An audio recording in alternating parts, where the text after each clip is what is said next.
eran canales de potasio, pero... Y canales de potasio. Ok, no, calcio y potasio. Es que el medicamento no tiene solamente un mecanismo de acción. Los opioides actúan fuertes sobre los canales de potasio, actúan y por eso hiperpolarizan. ¿Ok? Que si tú veías cuando hablábamos de el AMP y los campos del episodio de potasio, porque acuérdense que tiene que haber un intercambio de sodio y potasio, pero cuando cambiamos el sodio y potasio de grasa, ese intercambio no es el adecuado. Entonces ahí es donde va el potasio. O sea, el potasio va acá con esta subunidad alfa que venía para acá. La subunidad beta venía para la parte de los calcio. ¿Alguna otra? Ok, ¿nos queda claro? O sea, el interés es saber que cuando hablamos de opioides nos vamos otra vez a la parte molecular, nos vamos a la parte de eléctrica y a la parte molecular. Ok, esto lo vimos el semestre pasado y lo vamos a volver a ver.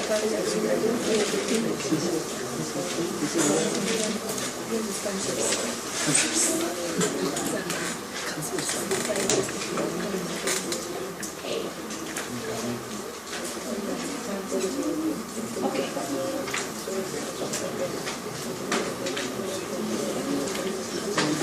¿Cómo titulábamos? ¿Ustedes se acuerdan cómo titulábamos?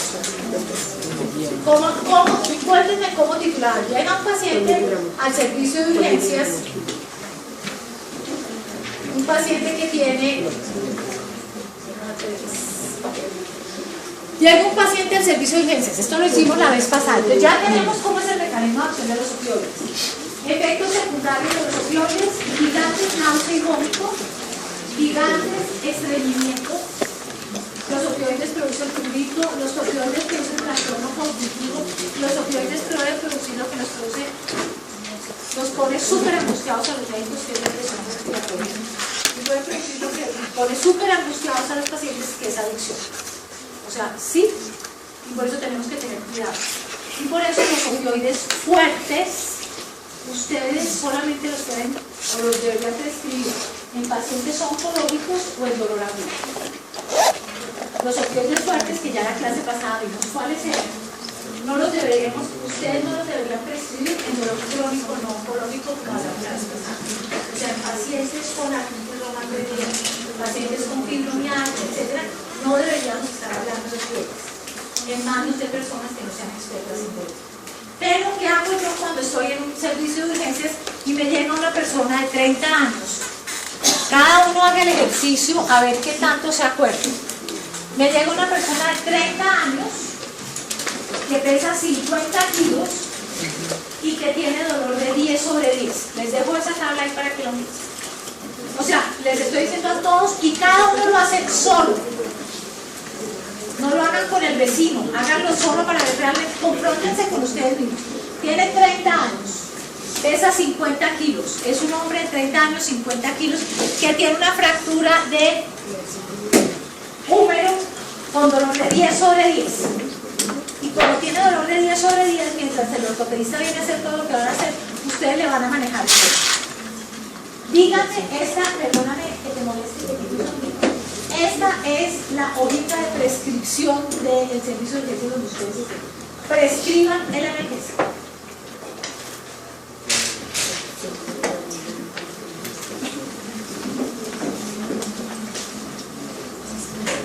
¿Saben la vida del tocador?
Ok, listo. Entonces, ¿alguien se quiere lanzar al estrellato?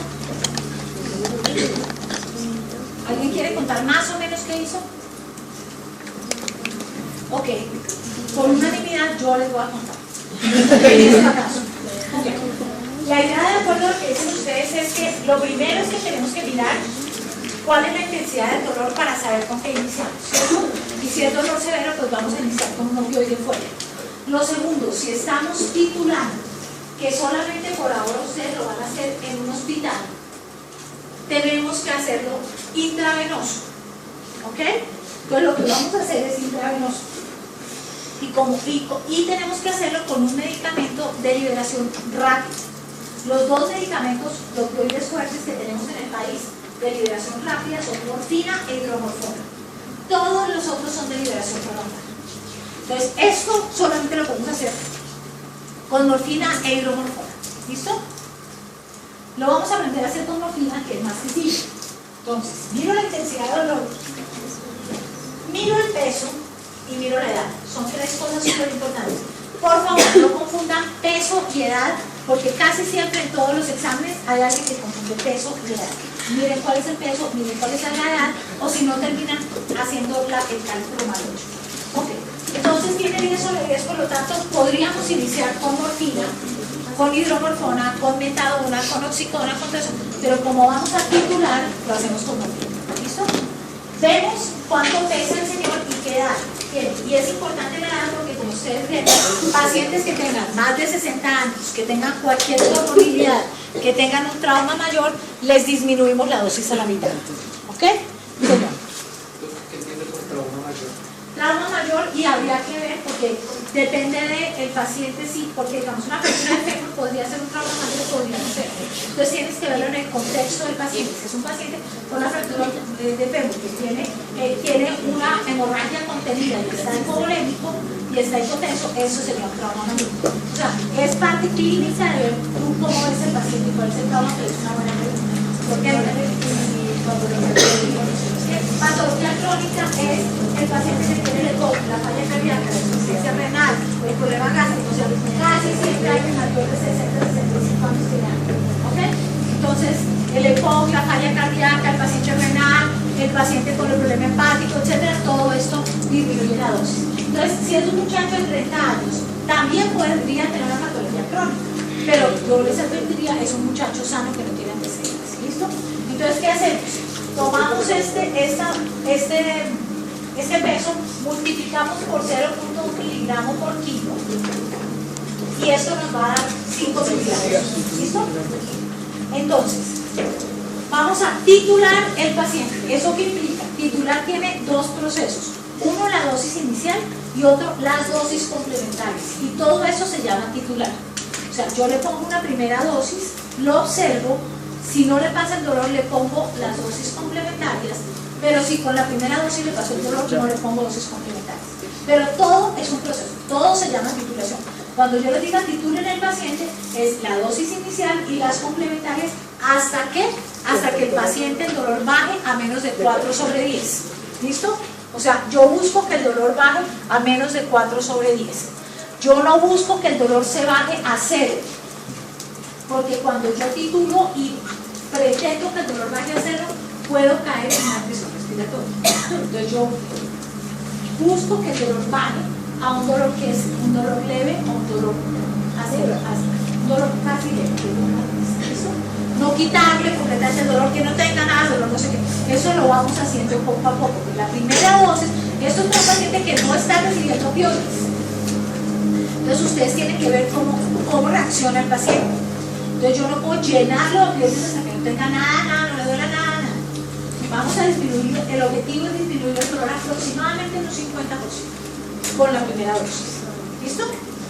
Y así ustedes también tienen la posibilidad de ver cómo reacciona el paciente, qué efectos secundarios tiene el paciente. Entonces, primera dosis 5 miligramos.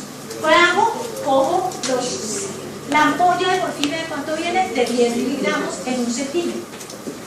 Entonces la ampolla de morfina tiene 1 centímetro, que son 10 miligramos. Entonces, coloco esa ampolla, o cojo media ampolla, en unos 20 o 30 centímetros de un uretrol y la goteo más o menos en los 10 minutos. No se la pongo de uno, la coloco en un uretrol y se la paso en unos 10 minutos más o menos. No se la inyecto de una vez, ¿ok? No cojan la ampolla y lo sienten y tacan. Bájenselo porque eso les da a ustedes un tiempito para estar viendo cuál es la reacción del paciente. Puede ser que es un paciente que nunca ha recibido opioide, no, que en esa ocasión está recibiendo opioide. Entonces ustedes, acuérdense, ustedes tienen que ser cautelosos en el uso de medicamentos que conocen que tienen efectos secundarios y que son efectos secundarios grandes. Los medicamentos, los opioides son súper seguros si los manejamos así, con cautela. ¿Listo? Ok, entonces le ponemos los 5 miligramos. Esperamos 20 minutos. O sea, no es yo voy a titular y pues póngale esto y nos vemos en 3 días. Por eso están ustedes en un hospital, están titulando a ese paciente, están ahí. Le ponen, esperan unos 20 minutos y le preguntan al paciente, ¿usted cómo se siente? Entonces, y aquí, voy a bajar esto. Ok, ¿qué es lo que ustedes van a mirar? ¿Qué es lo que ustedes van a buscar y revisar en este paciente?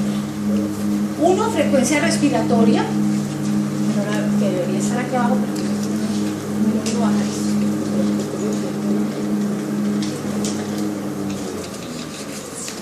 Ok, aquí está. ¿Qué es lo que a mí me interesa? Ver, 1, frecuencia respiratoria. 2, el estado de conciencia del paciente, o sea, si está alerta o hay algo de sedación, y esa escala necesito que la miren. La escala, cuando el paciente está en 0, es que está completamente alerta. Cuando está en 1, está ocasionalmente somnoliento, pero es de fácil respuesta. Cuando 2 tiene periodos largos de somnolencia, cuando 3 está somnoliento todo el tiempo, y estamos hablando de qué problemas puede tener este paciente y qué tenemos que hacer necesariamente. Entonces, le divido 1, el dolor. La escala visual análoga. Si antes usted tenía, 10/10 de dolor, don Jaime, ¿ahora cuánto tiene de dolor? Para saber si esa dosis fue adecuada. 2, la frecuencia respiratoria. Por debajo de 6, por debajo de 8 empiezo a decir que está pasando. Y si está sedado o no está sedado. Si el paciente es fácilmente alertable, no tenemos problema. Obviamente, si el paciente va a requerir otra dosis, el paciente va a estar diciendo me duele, no va a estar sedado ni nada por el estilo. Pero eso es lo que tenemos que revisar. Y lo otro que hemos aprendido que hay que revisar es la permeabilidad de la vena. Porque a veces las personas aplican la dosis, la vena está tapada, y entonces dicen, no, me sigue doliendo, le aplican otra dosis, y alguien pasa y le hace así al cauchito, le pasan todas las dosis, y el paciente recibe una dosis mucho mayor de la que queríamos inicialmente. ¿Listo? Entonces revisamos escala de sedación, revisamos frecuencia respiratoria, revisamos la escala analgésica y obviamente cómo está la vena. Son 4 cosas que revisamos a los 20 minutos. Si este paciente que tenía 10/10 tiene menos, si tiene 4/10, tiene menos de 4/10, lo dejamos con esos 5 miligramos. Pero si el paciente tiene 8/10, que puede ser lo que le pase, le vamos a poner una dosis complementaria. Y esa dosis complementaria es de 2 miligramos, como dice ahí, si el paciente es un paciente sin comorbilidades, ya se los pongo porque está más arriba, o si el paciente tiene alguna comorbilidad, es de 1 miligramo. Entonces estamos viendo acá que si el paciente tiene una escala visual análoga mayor de 4, coloque 2 miligramos de morfina y se sigue observando la aparición de sedación. O si el paciente tiene 3 en la escala, aquella que hemos mostrado, que les voy a mandar esto nuevamente, no lo copien, tranquilos, yo les mando todo esto nuevamente, tenemos que tener cuidado. Y si el paciente es mayor de 60 años, está hipotenso, es desnutrido, tiene un trauma mayor o algo, reducimos esta dosis de 2 al 50%, o sea, a 1. O sea, este paciente va a recibir 2 miligramos. ¿Estamos todos de acuerdo? Sí. Por lo tanto, el paciente en este momento va con 5 más 2. Y todo esto se llama titulación. Eso no se llama, me alegra que lo has dicho, esa no es la dosis de rescate. Esa dosis se llama dosis complementaria porque va a haber otra dosis que va a ser de rescate para que no lo consuman. O sea, ¿cuántas dosis complementarias usamos?